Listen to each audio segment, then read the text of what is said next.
Hey folks, so this is kind of a bit of a different video. I am in Patton, Maine right now, and Jen is getting her teeth cleaned. But on the way up here, it got me to thinking about some of the challenges that Jen and I had moving here to Maine. Primarily moving from Chicago to a small town where we live now. So having said that, I thought now would be a great time to share with you folks our experience of moving from the city to a small town here in Maine.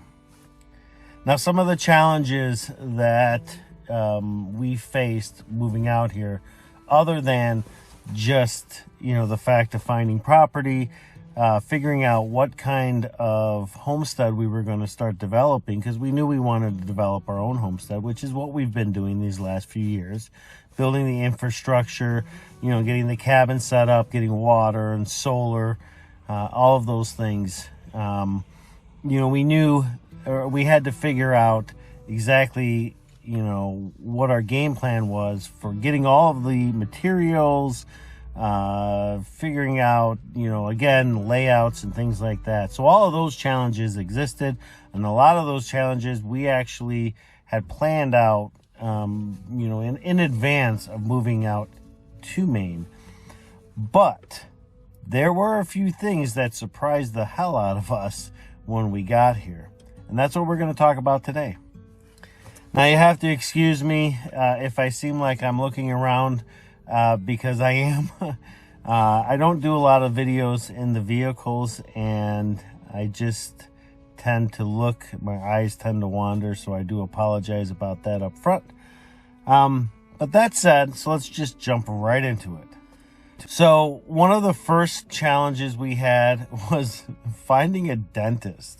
Little did we know that coming to a small town, like we did, that dentists are few and far between. And what we found was that the dentists that were there, they weren't even taking new clients. That's right. I mean, in Chicago, there was a dentist. there were dentists everywhere. And if you needed a dentist, you could simply just drive down the main road and you'd run into a dentist stop, a dentist place.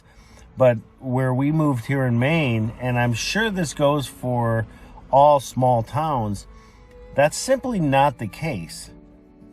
So when we were in Chicago, it was Jen and I and the kids, and we went to a dentist religiously every 6 months for our cleanings, any repairs we needed to get, we had those done. And it wasn't an issue, we made appointments and we went to the appointments, and if, we had a tooth pain, we'd call the dentist and they'd get us in there in a day or two. It was simply you just called the dentist, and, so it wasn't a problem. But when we moved to Maine, we were so focused on setting up some of the infrastructure, the things that we really needed to get done, that we didn't think much about finding a dentist. We figured that over time, once we got established, once we moved into the new cabins, then we would reach out and we'd find a dentist and set up our appointments and so forth. Well, when that time came and we started calling around, none of the dentists were even taking new clients. And the dentists that, I think there were only maybe 3 or 4 dentists in the area. It was a big, big problem. And the reason is because at the time I was having a terrible toothache. And I needed to get it fixed.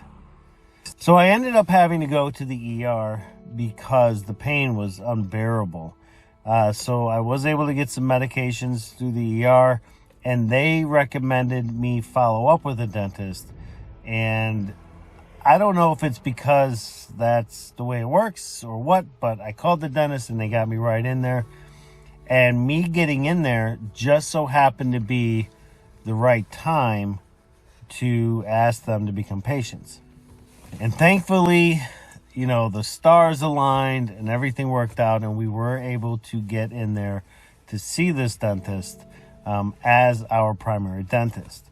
Now, unfortunately, though, with finding a dentist, that was great, but then we had to find a dental hygienist that we could get into to get our cleanings done.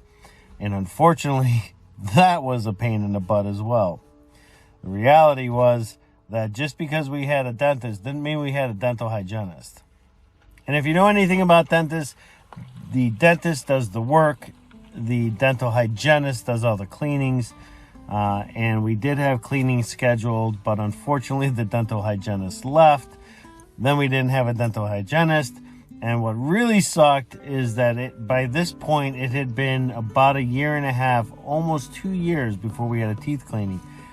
And these aren't things that you think about in the city, I mean, this was new to us. It was a challenge for sure. And as a matter of fact, the reason we're sitting at the dentist today is because Jen got a call this morning, and they were able to squeeze her in for a cleaning. So that's why we're here. Unfortunately, I still have to wait. So we're still waiting for an opening to open up, and when they do, hopefully I can get in there. So the dentist situation, you definitely want to look into the dentist situation before you leave the city to make sure that you have access to a dentist that's going to be able to do whatever it is that you need done. The second thing you're going to want to look into, again, before you leave the city, is a vet. Now, when we moved out here, we had 2 dogs, Tasunka and Whitco. And in Illinois, we had no problem seeing the vet. If they got hurt, we took them to the vet. We didn't even have to call them. Our vet was absolutely amazing, and he would see them whenever we needed to see him. But when we moved here to Maine, that was, again, not the case. As a matter of fact, it took over 2 years for us to finally get into a vet. And that included 9 months on a waiting list. It was absolutely unbelievable to us that we weren't able to get a vet. I mean, living in the country, you would, at least I thought that it would be easier. And it was extremely easy in the city, but I thought it'd be easier to find a vet here. But that wasn't the case. So after we had moved to Maine, poor Whitco had a run-in with a porcupine. It was 11 o'clock at night on a Saturday night, and Jen and I had no idea what to do. As a matter of fact, I'll leave a link to that video here. You got to go watch it because it really is. Our state of mind was in almost disbelief that we didn't know where to take him. We called all the emergency vets in the area, and nobody was open. Nobody returned our calls. And so I actually ended up calling the hospital's ER to say, look, I got a dog. We just moved to the area. I don't know what to do. He's got, a face full of quills. There's no way he's going to let me pull him out. And thankfully, the girl that I spoke to told us about a place that was 2.5 hours away from us, but that they were open 24 hours a day, and that's where we needed to go. And so me and Whitco climbed up in the truck, and we took off, and it was a 2.5 hour trip there. Well, it was 2 hours there and then 2 hours back because it was so late at night, there was no traffic. But be that as it may, that is something that I wish we would have planned for, but that was never part of the plan. Finding a vet, that is, and knowing where, in the case of an emergency, where we would want to take the dogs if the need ever arose. So again, that is definitely something you're going to want to look into, because having a vet that you can rely on is key, especially when you have animals. The third thing that we had no idea was going to be as difficult as it was getting a doctor. Again, back in the city, in Chicago, you needed a doctor, you could open up the phone book, you could Google it, you could just drive down the street and you'd find doctor offices all over the place. There are a dime a dozen. But here in Maine, in the small town that we moved to, yeah, that was not the case. It took us close to a year and a half to finally find a doctor that we could get in and do a physical. If we needed an emergency, we had the ER, but other than that, I mean, there was just nobody around. Nobody was taking new clients. And so that said, with us having, to find a doctor, we just got on a waiting list. And finally, when a doctor opened up, we got a doctor. And now we do have doctors now, which is great. But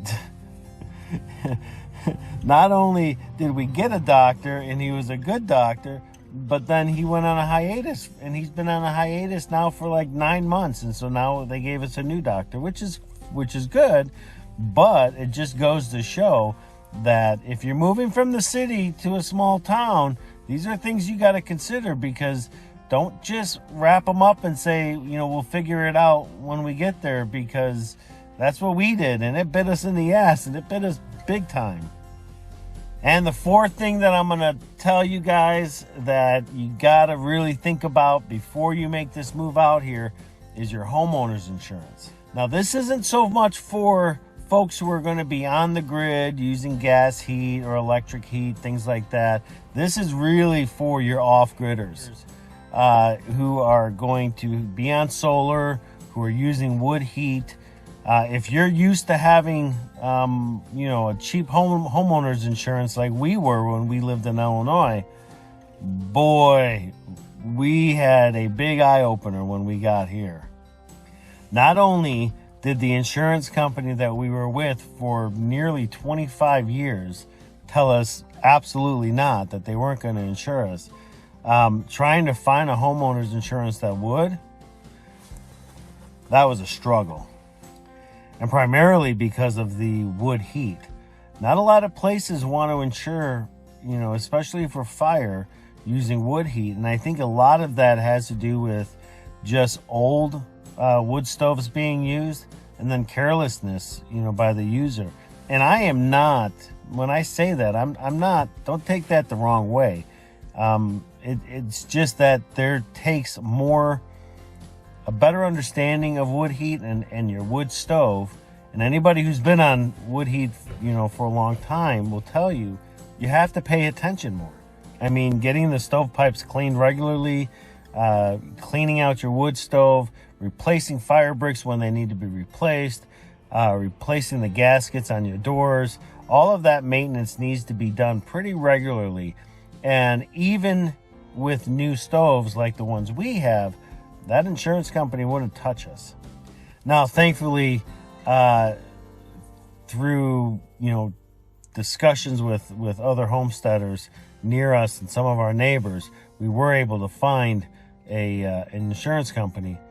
But the premiums, they're out of their mind with what they were asking for. But then you got to sit back and you got to ask yourself, if we lost everything to a fire, that wouldn't be good. So, it's one of those things where it's you hope you never need it, but you definitely want it. But in our case, and as it pertains to this video, that is something you definitely need to look into. You got to make sure that there's insurance companies in the area that are going to insure you. So to recap, 4 things that we didn't think about when we did our preparations. The number 1 is a dentist. Number 2 is a vet. Number 3 is your doctor. Number 4 is your homeowner's insurance. Moving off grid and into this lifestyle from the city was the best thing that we could do for ourselves. We spent nearly 11 years planning our transition here. And honestly, I thought I covered everything, but I didn't. And so I hope that after watching this video, you include those 4 things that you need to plan for when you're doing your own planning moving off grid. because it's gonna suck when you're in the middle of you know, when you're focused on growing your homestead or working on certain projects, only to find out that when you need a service, you can't find one. All right, folks, well, I hope you were able to take something from this video. Now, the whole purpose of our channel here at Hanbleceya Ranch has been always to share all of the challenges and successes that Jen and I have faced transitioning from the city to living off-grid here in Maine. And these services are definitely things you want to add to that plan, because it did bite us in the ass. All right, folks, well, I appreciate you guys sticking around and watching the end of this video. I'm just gonna sit out here in the parking lot and wait for Jen to finish getting her teeth clean. I hope you liked the video, and if you did, please hit that like button, hit that subscribe button, and we'll see you folks on the next video.